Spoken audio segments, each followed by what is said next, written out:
আসসালামু আলাইকুম, welcome to my medical GK channel. Tablet সাধারণত বিভিন্ন কোম্পানিজাত ঔষধ। বিভিন্ন ঔষধ কোম্পানি এগুলি তৈরি করে বাজারে বিক্রি করে। কী ট্যাবলেট কী কাজে লাগে তা জানা অবশ্যই প্রয়োজন। তাই প্রতিটি ট্যাবলেট ব্যবহারের আগে তা কী দিয়ে তৈরি বা তার কম্পোজিশন কী তা জেনে চিকিৎসকরা চিকিৎসা করেন। ধীরে ধীরে তাদের অভ্যস্ত হয়ে যায়। কতকগুলি ট্যাবলেটের নাম ও তাদের ব্যবহার ঔষধের তালিকা পর্যায়ে বলা হয়েছে। যেমন ক্যাপসুল। ঔষধ কোম্পানিরা ঔষধ তৈরি করে মাত্রা মতো তা একটি পাতলা আবরণ বা ক্যাপসুলের মধ্যে পুরে দেয়। ফলে ওইসব ঔষধের বিশ্রী স্বাদ বা গন্ধ টের পাওয়া যায় না। এগুলি জল দিয়ে গিলে খেতে হয়। আগের দিনে নিউমোনিয়া, ফ্লুরিসিসে বুকে মালিশ প্রয়োগ করা হতো। আজকাল তা করা হয় না। আজকাল কোনো স্থান মুচকে গেলে, আঘাত লাগলে, ব্যথা হলে মালিশ প্রয়োগ করা হয়। লিনিমেন্টাম, বেলোডোনা, মলম, অয়েন্টমেন্ট।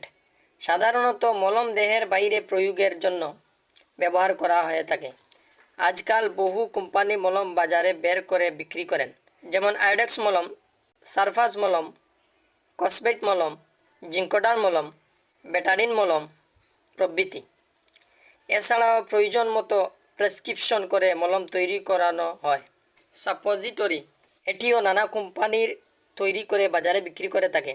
এগুলি মলদ্বারের ভেতরে প্রয়োগ করা হয় এবং গলে গিয়ে মলদ্বারকে পিচ্ছিল এবং মলদ্বারের পেশিগুলিকে উত্তেজিত করে পায়খানা পরিষ্কার হতে সাহায্য করে থাকে। গ্লিসারিন সাপোজিটরি এক ধরনের একটি ঔষধ, যেমন প্রেক্টোক্লিন, এনিমা, ডালকুলেক্স সাপোজিটর। এনিমা ও ডোজ। একটি ডোজের মধ্যে ঔষধ ও গরম জল একত্রে মিশিয়ে তা মলদ্বারের ভেতরে প্রবেশ করানো হয় পায়খানা পরিষ্কারের জন্য। তাকে বলে এনিমা। প্রেক্টোলাইজ এনিমা। আবার অনেক সময় যোনি দ্রুত করার জন্য যোনিপথ দিয়ে ভেতরে ডোজ দেওয়ার প্রয়োজন হয়। এই দুটি বিভিন্ন সময়ে প্রয়োজনীয় পদ্ধতি। এই হলো আজকের টপিক। প্লিজ ভিউয়ার্সরা এই ভিডিওটিকে লাইক, শেয়ার ও সাবস্ক্রাইব করবেন।